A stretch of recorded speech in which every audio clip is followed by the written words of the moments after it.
Right, so recently I've been getting asked quite a lot of questions to do with fat loss and weight loss, nutrition, training, all sorts of things like that.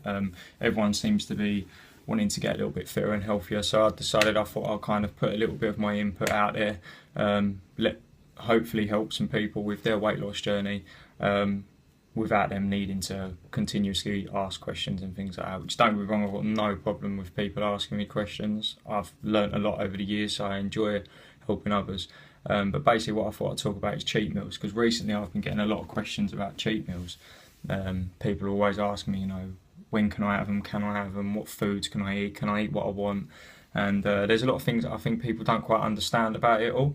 So I thought I'd kind of clear up a couple of aspects about it. I'm not going to go into too much detail because there's a lot of variables, and I feel that a lot of people don't need to know too much about it unless they do really want to get into extreme conditions and shape.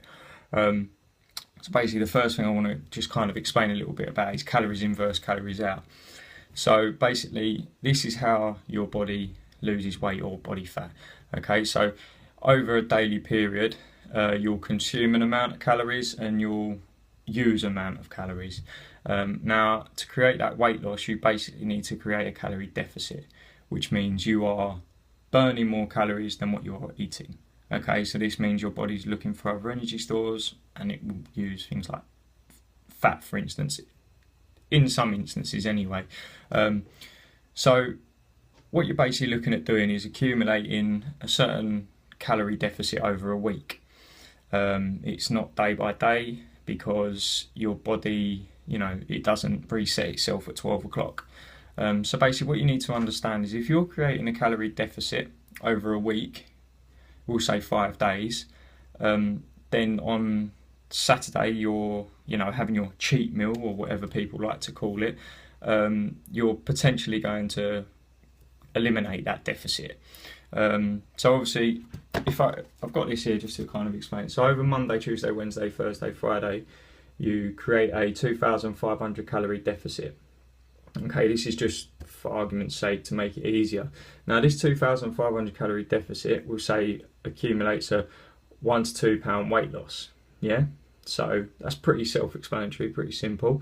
So you create that 1 to 2 pound weight loss through that 2,500 calorie deficit, and then on Saturday, I've done really well, which hats off to you. If you've stuck to your diet plan and you've done well and you've stuck at it, it's not easy through experience, it does take time though.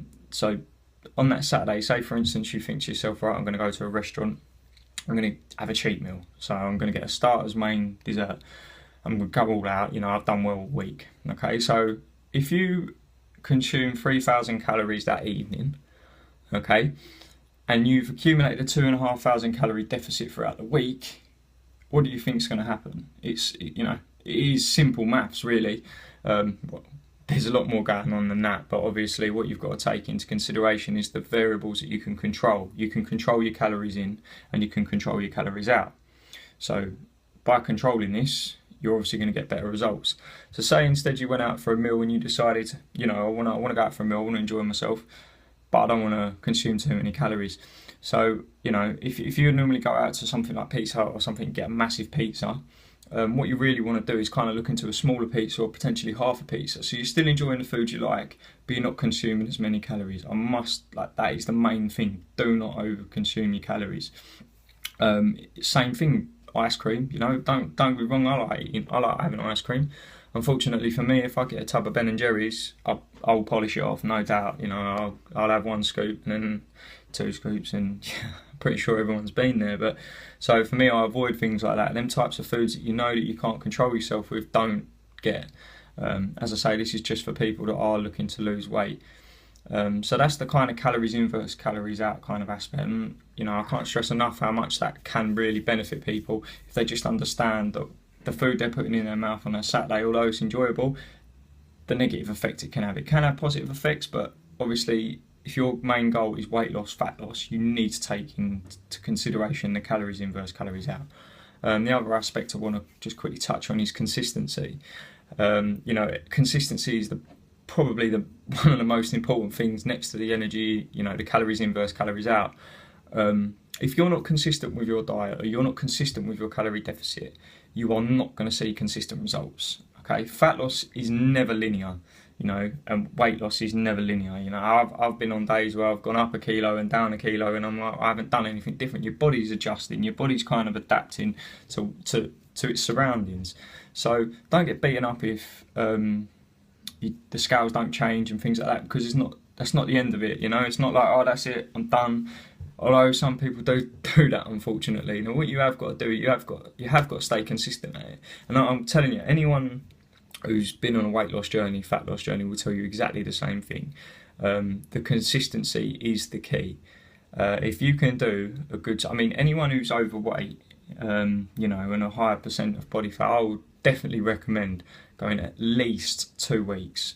3 weeks would be better. Anything more without having a cheat meal. And the reason for this is just because your body's going to get into that consistency, and once you've got used to eating that way, and you've got, you know, you start to see results, you start to enjoy the results. But if you keep ruining that deficit every Saturday or every weekend with a cheat meal, you're not going to see the benefits. You're not going to get the big picture. You know, it's about the long-term goals. Set yourself little short-term goals to reach that long-term goal. So if you're over, for instance, say a 16-week period, you want to lose a certain amount of weight or a certain amount of body fat, make it a goal that you can reach. Don't be stupid and say like, oh, I want a six-pack in 2 weeks or something. Do you know? And set these small little goals. So say, for instance, right, I'm going to eat to this meal plan, to this perfect amount of calories, and this training program I'm going to do is for 3 weeks.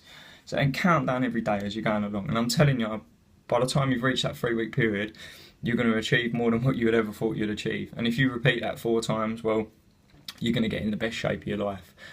So just basically to round it up, what I'm trying to say is, if you're going to have a cheat meal, make sure that you do take into consideration the calories in versus calories out, and also think to yourself, do I actually need it? Do I really need or want to eat this food? Is it more important than reaching my goal? And if you are looking to go out with your friends to have something to eat, don't think like you can get. I go out for meals with my mates all the time, all throughout. When I done my prep for my show, I was eating out with my mates, and you don't have to lose that social aspect to life, especially if you're not looking to reach a top. That definite goal of where you want to be at a certain date. You know, if you're just going with a weight loss journey, then you more than go out with your mates, eat with your friends, Diet Cokes, chicken and mash. I know it sounds boring, but everywhere does chicken and mash. Everywhere does chicken and jacket potato. Everywhere does steak and mash. You know, make sure you get your vegetables in and things like that. There's absolutely nothing wrong with eating out with your friends. If you think that this could benefit you or anyone, please feel free to like and share. If you've got any questions, ask away. If you'd prefer to be private, then inbox me, no problem with that at all. But yeah, hopefully this can kind of clear a few little things up, and hopefully next time some of you go to have your cheat meal, you take into consideration the week you've had and where you want to be in weeks to come.